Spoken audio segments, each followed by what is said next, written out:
Hola amigos inversionistas, bienvenidos a un nuevo video de Invertir Joven Podcast. El día de hoy tenemos un invitado súper especial, es Brian, que ha sido el fundador de Viva Real, una startup de real estate en Brasil, bienes raíces en español, y ha sido vendida hace poco por más de 600 millones de dólares. Hoy vamos a hablar un poco cómo fueron sus inicios, de dónde es, cómo es que llegó a Brasil, porque, bueno, les adelanto, él nació en Estados Unidos, pasó por Colombia, fue a Brasil. Ahora acaba de sacar un libro que es bestseller en Amazon, justamente un libro que está en inglés, también vamos a hablar de eso. Y por último vamos a estar hablando de cómo administra su dinero, así que prepárense porque es un emprendedor muy bueno. De hecho tiene en este momento Latitude, que es una empresa que potencia startups, así que si a ustedes les interesan estos temas, recuerden que una startup es una empresa con alto potencial de crecimiento gracias a la tecnología. Entonces hoy va a estar súper interesante este episodio, realmente espero que lo disfruten muchísimo y definitivamente hagan clic al botón me gusta para vencer el algoritmo, suscríbanse a este canal si es que les interesa esta clase de contenido y vean los links que están en la descripción para que puedan obtener beneficios sobre ellos. Ahora sí, acompáñenme que vamos a conversar con Brian. Hola Brian, bienvenido a un nuevo episodio de Invertir Joven, estamos muy felices de tenerte aquí. Ya te presenté como el fundador de Latitude y de hecho hemos hablado también en la introducción un poco de la startup que fundaste dentro de PropTech, de Real Estate, pero ¿quién mejor que tú para presentarte? Cuéntanos un poco de ti, cómo empezó todo esto de emprender y sobre todo, ¿qué tal estás? ¿Cómo estás ahora? Pues muy bien, gracias por recibirme aquí en tu podcast. Yo soy Brian Reckwood, soy de California, ¿no? Estados Unidos. Entonces siempre me preguntan cómo terminé viviendo en Latinoamérica y en México, Colombia, Brasil y varias partes. Y mi historia tiene una mujer atrás. Mi esposa es colombiana, la conocí en California. Le gusta decir que me importó para Colombia. Entonces manejé mi carro desde California a Costa Rica. Compré un tiquete de ida para Bogotá con planes de llegar hasta la Patagonia. Pero 3 meses, que era el plan, se tornó llegó a ser casi 7 años, 6 años y medio en Colombia. Y pues hice varias cosas de emprendedor cuando estaba allá por necesidad, porque como no tenía una forma de trabajar siendo extranjero y con poco español, pues fue más complicado. Entonces hice varios proyectos, desde clases de inglés, websites, traducciones, y después me di cuenta que había un gran vacío en el mercado inmobiliario, que mi propia búsqueda de un apartamento era súper complicado y no encontré un proceso, un inmueble como que funcionaba, y fue un poco, me aprovecharon un poco en el proceso por falta de conocimiento, y eso plantó una semilla que quería como mejorar ese proceso y cambiar un poco cómo se busca inmuebles en Latinoamérica. Eso fue los raíces de Viva Real. Claro. Sí, de hecho estaba viendo tu historia y me pareció súper interesante porque justamente tú naciste en Estados Unidos, te fuiste a Colombia y luego terminaste emprendiendo en Brasil y hoy en día tienes Latitude, que en realidad trabaja con las startups son de Latinoamérica, ¿cierto? La gran mayoría. Están en todas partes, están desde el norte de México hasta el sur de Argentina y todo entre esos países. Eso me parece increíble y lo que aquí siempre buscamos en este podcast Invertir Joven es ver cómo fueron los inicios y cómo estás ahora. Entonces nos contaste un poco de los inicios, pero quería también preguntarte, antes de fundar la startup, primero en Colombia, luego en Brasil, pues ¿cómo eras tú? ¿Cómo eras tú en el colegio, en la universidad? ¿Estudiaste algo en la universidad? ¿Qué querías hacer? Cuéntanos un poco si estas ganas de emprender las tenías, no sé, desde los 15 años, fue una necesidad a los 25, como bien lo decías, o cómo fue esa parte inicial, ¿no? de tu carrera. Siempre, de hecho, me acuerdo como el momento que aprendí la palabra emprendedor, como mi papá era un emprendedor, tenía una empresa pequeña en mi pueblito, de donde yo soy. Pueblo tiene 7,000 personas y él tenía un negocio aquí en una ciudad cerca y una empresa como familiar, ¿no? De 25 personas, pero leía bien en eso, como, disculpa, estoy hablando portugués hoy porque acabo de tener una charla en portugués antes de eso. Y básicamente mi instinto por aprender, yo creo que aprendí de él. Yo hacía un montón de cosas como niño.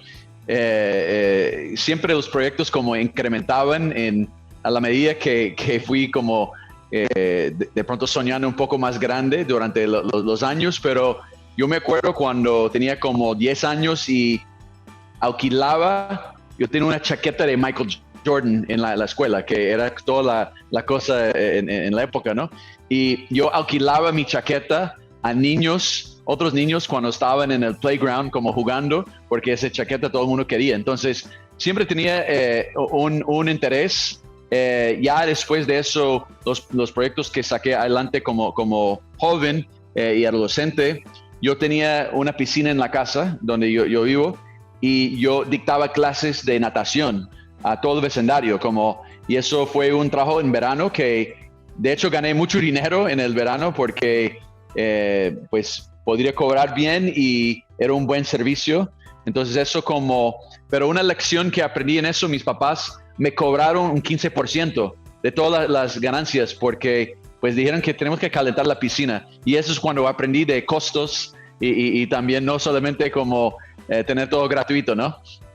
Exacto, sí, súper importante y qué bueno lo que cuentas de comenzar a emprender desde joven, comenzar a buscar oportunidades desde joven y luego viene la historia que nos contaste de tu mujer que fuiste hasta Colombia, ¿no? ¿A qué edad pasó eso? ¿Cuántos años tenías cuando sucedió eso?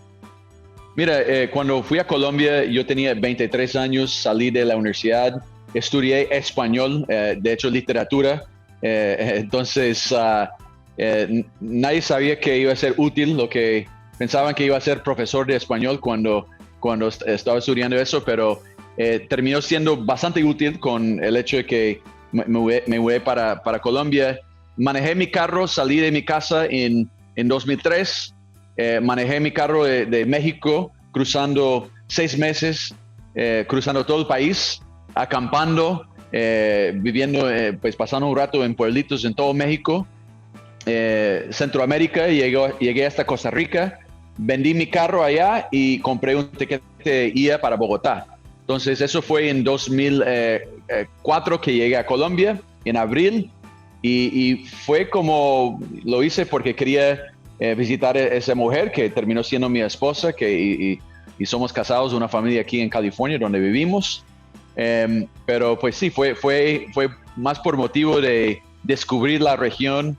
Y pues también conocí otras partes de Latinoamérica, ¿no? En los últimos años. ¿Y tú cuando empezaste a emprender, justamente ya estando en Colombia por necesidad, tú te imaginabas, en ese momento, creo que era 2004, 2005, tú te imaginabas el poder de la tecnología? ¿Qué experiencia tenías tú con la tecnología? Porque entiendo que luego de emprender de manera tradicional, comenzaste a este modelo de startups, de ponerle tecnología a los emprendimientos. ¿Cómo fue ese cambio de ser emprendedor tradicional, de alquilar la piscina, dar clases, a comenzar a poner tecnología dentro de tus emprendimientos, ¿no? Mira, Christian, cuando tenía 19 años, yo salí de la universidad y trabajé en una empresa de internet en 99. Y fue duro porque salí y mis papás dijeron, bueno, ya estás solito, ya cortamos todo el apoyo como financiero, ¿no? Y trabajé 6 meses en empresa, me gustó mucho, como fue súper interesante, hacía marketing digital para el sector inmobiliario y me llamó mucho la atención esa experiencia, aunque fue un trabajo súper duro, difícil, no como un trabajo elegante para nada, era como medio telemercadista y súper difícil. Pero eso era un ambiente extremadamente como emprendedor. Entonces, eso me llamó mucho la atención y tuve esa experiencia de ver un poco de cómo tecnología, cómo internet estaba cambiando industrias. Entonces, cuando llegué a Colombia y quería pues ganarme la vida de una manera, y empecé con clases de inglés porque era la única cosa que podría hacer. Conocí un alemán. Ese alemán se llama Thomas Florax.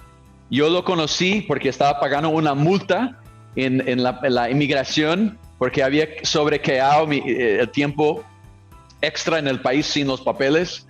y yo vi él en la fila de inmigración, y cuando estaba dando clases de inglés, yo tenía un estudiante que quería aprender alemán, y me dijo, si conoces a alguien que... Entonces me acordé de eso cuando estaba en la fila, vi el pasaporte de Thomas y le pregunté, mira, tú eres de Alemania, ¿tú quieres enseñar clases de alemán?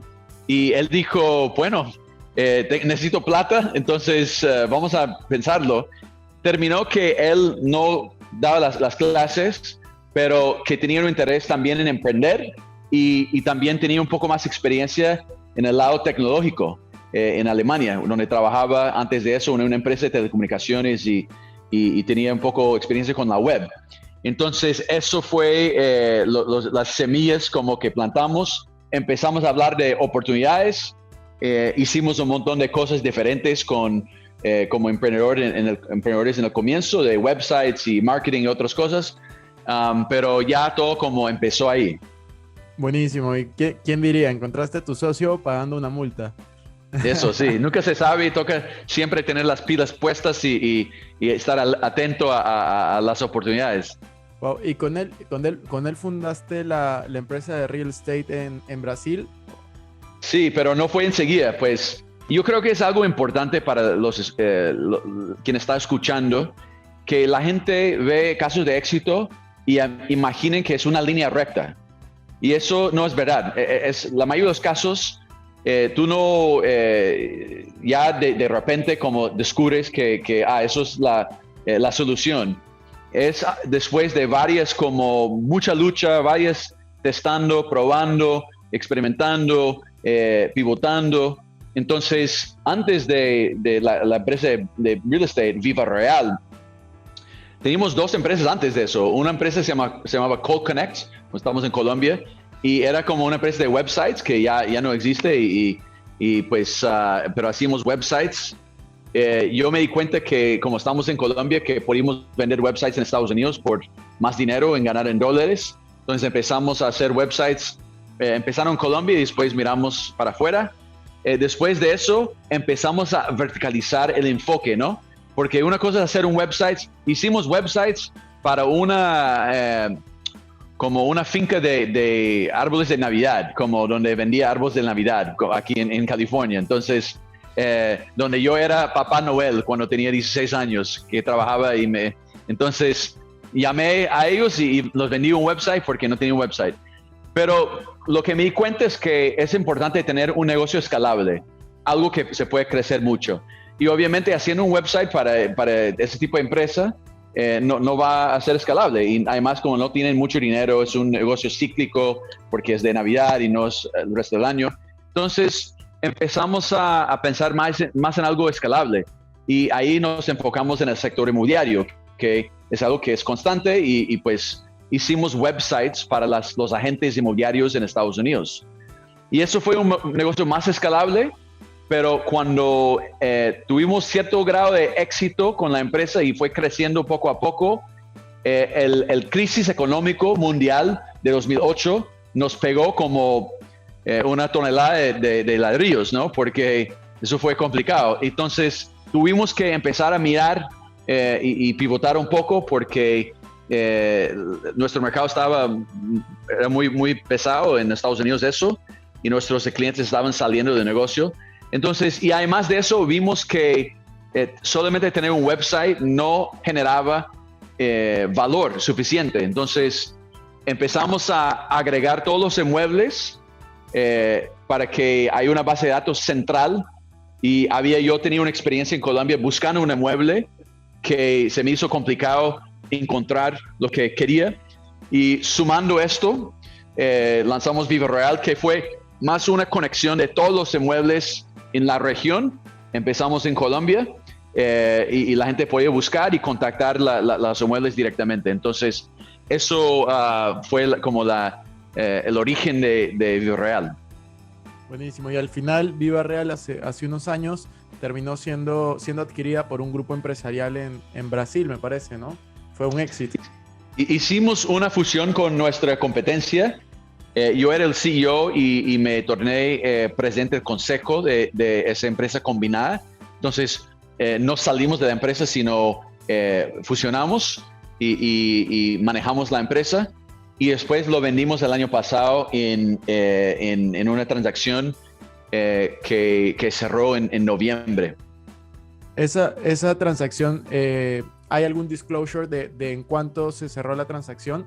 O sea, ¿se puede comentar eso o no se puede? Sí. Fue alrededor de 550 a 600 millones de dólares. Buenísimo. Es un gran éxito y me parece increíble lo que se puede lograr, ¿no? A veces yo he visto también en startups que muchas veces se enfocan en vencer a la competencia y a veces una fusión puede terminar en algo bueno, ¿no? Es una gran experiencia la que dejas. Y Brian, justo tú lo mencionabas hace un rato y yo quería profundizar mientras que contabas la historia, y yo conecto mucho con lo que tú dices en el tema del fracaso, de que muchas veces nos queremos comparar con el éxito que tienen otras personas, pero no comparamos el proceso, ¿no? Hoy en día tú estás donde estás, fundador de Latitude, que más adelante vamos a hablar de eso, pero no comparamos, por ejemplo, todo el camino, toda la cantidad de años que han tenido que pasar para poder llegar ahí. Entonces, brevemente quería preguntarte, ¿qué opinas del fracaso? ¿Qué opinas de una persona que tiene miedo a fracasar, ¿no? O puede ser muchos de los que nos escuchan. Bueno, yo soy americano, ¿no? Y cuando miro esa perspectiva, trato de entender tal vez como la psicología más localmente, ya que viví en Latinoamérica por muchos años. Y todo como la frase o refrán de ¿qué dirán?, ¿no? Eso es algo que es algo muy, muy fuerte en Latinoamérica, y esa preocupación de ser juzgado por ciertas decisiones. Y a veces es lo que pasa con personas cuando tratan de vivir la vida de los otros, ¿no?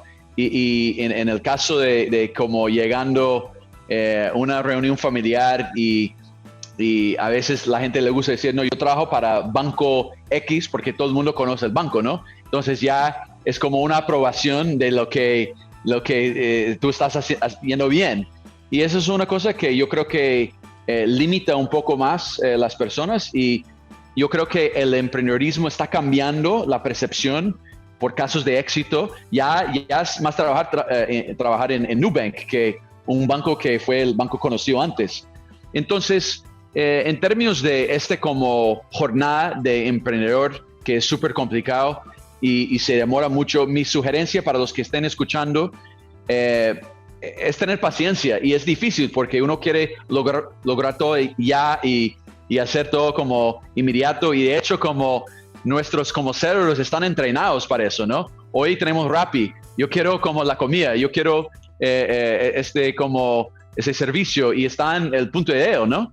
Y entonces como la paciencia para poner el trabajo duro, yo creo que se aprende mucho más cuando fracasa que cuando tienes éxitos, ¿no? Entonces ya los temas están más como relevantes y yo creo que más conocidos aquí en el mundo de startups hoy, pero cuando empecé yo no sabía de qué es como product market fit, yo no sabía qué es minimum viable products, esos conceptos que tal vez algunos que están escuchando saben. Entonces aprendí eso en el camino, ¿no? Nosotros hicimos una plataforma de blogging bilingüe, y construimos eso en 9 meses, como pensábamos que iba a ser la cosa más bacana que iba a salir, y cuando lanzamos, 15 usuarios. No testamos no recibimos feedback en el proceso.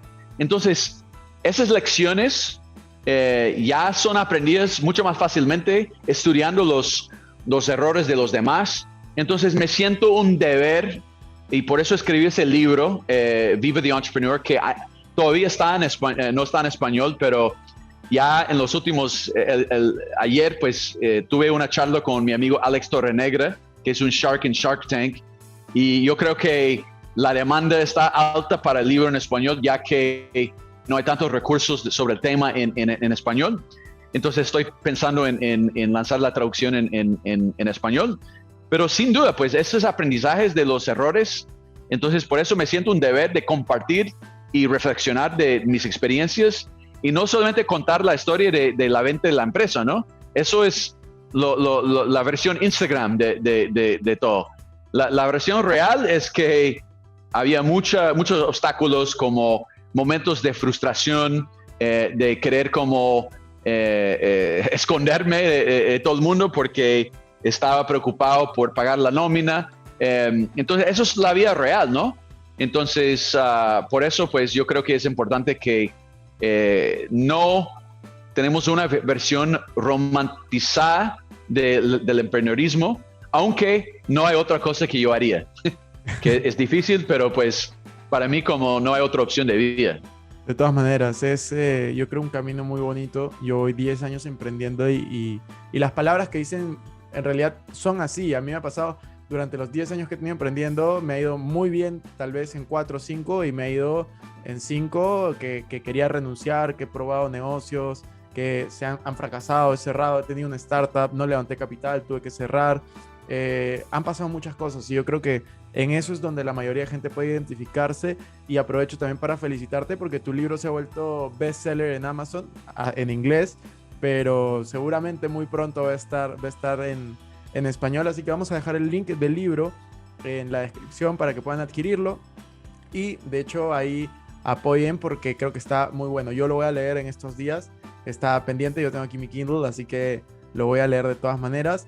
Y eso nos lleva a la siguiente etapa, ¿no?, de tu vida, y la siguiente pregunta, que es ya de los últimos meses, y es Latitude.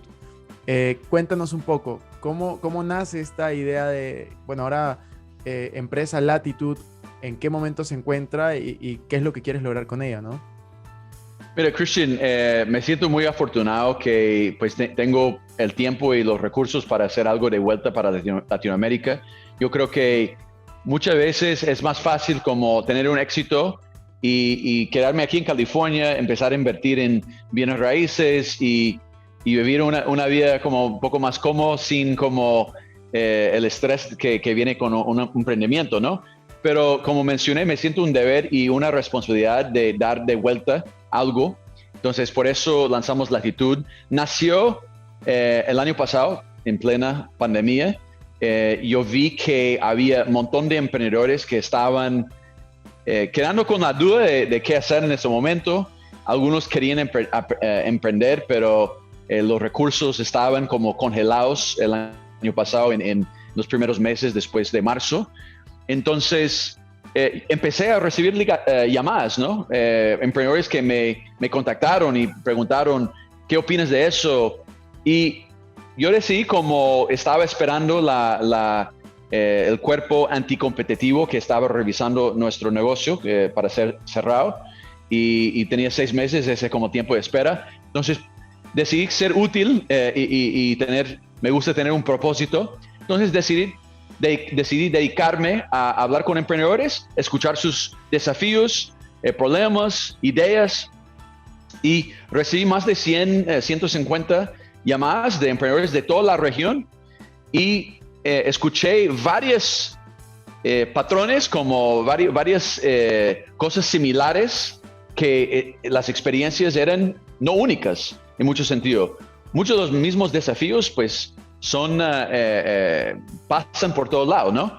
Entonces, en vez de responder todas las dudas o dar mi feedback o escuchar y opinar, decidí organizar algo con otros 2 socios que tienen mucha experiencia en ejecución y emprendedorismo, y los 3 nos unimos con un equipo pequeño y empezamos a apoyar a esas empresas sin nada de troca. Fue nada a cambio, disculpa, estoy hablando portugués otra vez, sin nada a cambio, y básicamente lo que nos dimos cuenta es que hay mucho talento en la región, un montón de emprendedores que están haciendo grandes cosas. Entonces, y vimos varias cosas. Un insight importante es que tener una comunidad de personas es súper importante. Y cuando yo estaba emprendiendo, me acuerdo que éramos 5, se llamaba el Breakfast Club, el club de desayuno, y cada mes nos reunimos en varios escritorios. Fue David Reles, el fundador de Nubank, Thomas Seroji, un fundador de un health tech en Brasil, otro americano que tiene una empresa de seguros en Brasil, y éramos 5, y nos sentamos y hablamos de los desafíos, hablamos de planos de stock option, de nuestros inversionistas. Y fue súper importante porque los otros emprendedores tienen empatía y entienden como sus desafíos y conectan con eso. Y tienen buenos consejos y buenas ideas. Entonces eso fue algo importante. Entonces decidí recrear un poco de este ambiente en una forma digital. Además de eso, yo fui muy afortunado en que aprendí mucho de mentores. Yo tengo varias personas que crearon empresas gigantes, empresas que son unicornios en el mundo y que vivieron en esa experiencia y compartían un montón de cosas conmigo. Entonces, sumando eso, agregando ese conocimiento de sus compañeros de trabajo o colegas, agregando experiencia de los mejores emprendedores y inversionistas del mundo, empezamos a dar ese como feedback a esos emprendedores que estaban localmente disparados por toda Latinoamérica. Y mágica aconteció. Encontramos proyectos súper interesantes. Yo terminé invirtiendo en varios y pues ya nació la comunidad que creamos, ¿no? Que es Latitud. Entonces, lo que va a ser, todavía no sé. Y tengo el lujo que no tengo como tanta presión de ganar dinero porque puedo financiarlo por un tiempo sin capital externo. Pero estamos todavía aprendiendo lo que se necesita el mercado y enfocando en crear capital social, dando de vuelta nuestra experiencia y compartiendo como cosas relevantes para quien está en el proceso de emprender. Me parece genial. Y yo he visto que ha habido mucha pegada, mucha acogida por parte de fundadores de startups en Latitud y te felicito por lo que vienes haciendo. La última pregunta que aquí tenemos, de hecho vamos a dejar en la descripción también el link de Latitud para que todos puedan verlo, si tienen una startup, ver si se puede crear alguna sinergia. Y la última pregunta que tenemos, pero de hecho ya respondiste gran parte, este podcast se llama Invertir Joven, entonces la pregunta de rigor que le hacemos a todas las personas que entrevistamos es ¿cómo administras tu dinero y en qué lo inviertes? Así que te queríamos preguntar, ¿en este momento es todo en startups o cómo manejas tu patrimonio? Mira, la gente joven, probablemente más joven que yo, que está escuchando, invertir en startup es muy arriesgado, ¿no? Como entonces, una gran parte de su, pues, si tienes patrimonio, pues felicitaciones, porque la mayoría de gente no tiene patrimonio. Y pues, yo creo que mi consejo, primero, en términos de invertir, yo voy a cambiar un poco el significado de invertir y en vez de invertir dinero, si no tienes dinero, invertir en sí mismo, ¿no? Eso es la mejor inversión posible, ¿no? Entonces, eso quiere decir, por ejemplo, escuchando este podcast, ya te estás invirtiendo en sí mismo. Hablando con otros emprendedores, y cree valor para los demás, que eso, la mejor forma de construir una red de personas es buscar a crear valor para los demás. Eso, cuando haces eso, mi primer socio, le contactamos Diego, que estaba en Brasil. Él decidió trabajar porque no teníamos dinero en el momento. Trabajaba por un mes como sin cobrar nada, pues colaborando, y pues llegó a ser socio de la empresa y cofundó la empresa en Brasil. Y pues ya en la salida pues ganó buen dinero y mucho más que hubiera ganado si tuviera un trabajo ahí como en el principio, ¿no? Entonces, yo creo que yo no soy una experta en cómo administrar dinero. De hecho, en este momento lo que yo estoy haciendo actualmente es que, sí, una buena parte de mi patrimonio está en bienes raíces. Yo tengo una parte en efectivo. Yo no he invertido tanto en acciones, pero tengo varias cosas como en el stock market en Estados Unidos que invierto. Tengo 1% en Bitcoin, 1%. yo igual, 1%. 1%. Y pues yo creo que mira, es pensar a largo plazo, ¿no? Yo creo que la gente que piensa en tratar de hacer trading de cosas y pensar muy en el corto plazo, eso no es la forma de crear patrimonio. Tienes que pensar mucho en el largo plazo, y la mejor forma de ganar patrimonio y crear patrimonio es invertir en sí mismo y pues siendo un emprendedor, como no es fácil y no es rápido, pero pues lo que aprendes en el camino, pues sin duda va a generar mucho valor, aunque si fracasas. Yo me acuerdo cuando fracasé en el primer negocio en Colombia, tuvimos que cerrar la oficina. Yo tuve que desligar, salir de 15 personas, me daba mucha pena, me sentía súper mal, demoré como meses en tomar decisión, aunque sabía que era la cosa para hacer, para sobrevivir. Y al contrario de lo que pensaba, esas 15 personas, yo pensaba, me sentía mal con su familia y todo, pero el hecho que teníamos un ambiente de tecnología, un ambiente de startup, donde esas personas crecieron mucho. Cuando yo cerré la oficina en Bogotá, uno de ellos fue a Mercado Libre, otro fue a Facebook, otro fue a un trabajo en el gobierno súper importante. Entonces, yo estaba preocupado y ellos terminaron ganando más dinero que cuando trabajaba conmigo. Entonces, y eso como son las cosas de estar en ese ambiente de startups y el mundo de tecnología, ¿no? Las cosas mueven muy rápido y tienen mucha oportunidad de escalar su conocimiento. Buenísimo, Brian. De verdad que tu experiencia nos ha servido bastante y espero que te siga yendo excelente. Vamos a dejar ahí el libro en la descripción, tu página de Latitude también. ¿Algo que quieras decir para terminar este episodio? No, pues gracias por la invitación. Si quieren estar en contacto conmigo, me buscan en Twitter, es mi nombre, @Brian Reckworth. LinkedIn estoy allá también. Instagram es más como fotos de mi familia, entonces si tienes curiosidad de cómo es mi familia, eso es lo que vas a encontrar allá probablemente. Y recientemente estoy súper activo en Clubhouse. Ya tengo un grupo en Clubhouse que se llama Startups in Latin America. Y ya tenemos miles de seguidores y lanzamos eso hace días. Entonces ha sido súper interesante esas charlas. Y pues, no, gracias por la invitación y pues espero que todo el mundo ha aprovechado un poco de esta charla y estoy aquí a la orden. Buenísimo, Brian. Gracias. Nos vemos. Bueno, gracias. Bueno, amigos, eso fue todo por este episodio. Espero que les haya gustado muchísimo, que les haya servido. Si es que fue así, recuerden hacer clic al botón me gusta, suscríbanse al canal, aquí el canal principal y un par de videos relacionados. Nos vemos en la siguiente. Chao, chao.